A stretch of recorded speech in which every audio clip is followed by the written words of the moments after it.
ये खाना भी बनता, अभी गीत भी गवाई होता। तो मन में एक बहुत सुंदर बेटी विवाह के गीत याद पड़ल तो गावतानी, सुनी जा। अच्छा लगी तो लाइक शेयर कर दीजिए। अरे अंगने बाटे लोटवा हो बेटी, अंगने बाड़े हो, अरे अंगने बाड़े नालवा हो बेटी, अंगने बाड़े हो लोटावा।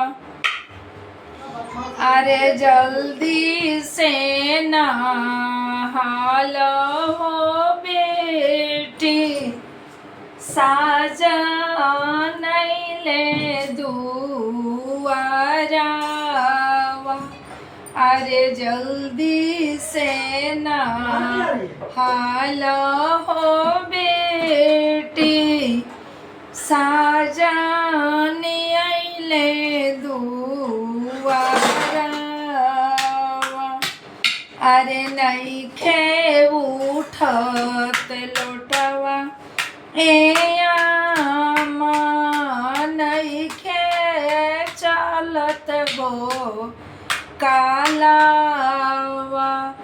अरे नइखे उठत लोटवा हो आमा, नइखे चलत हो कालावा। अरे कैसे में नहाई हो आमा, साजा नैले दुआरावा।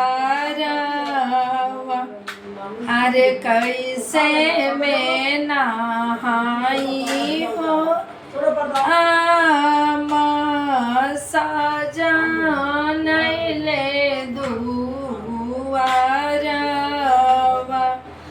अरे छूटी गईले नलवाए आमा, छूटी गईले हो लोटावा।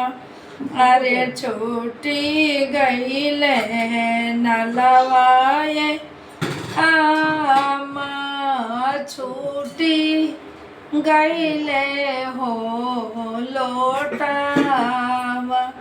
अरे ढरे लगले या हो ये आमा, नाये ना हो लोरावा।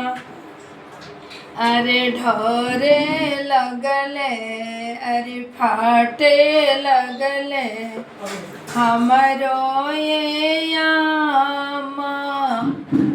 अरे ढरे लगले नैना हो लोरावा, फाटे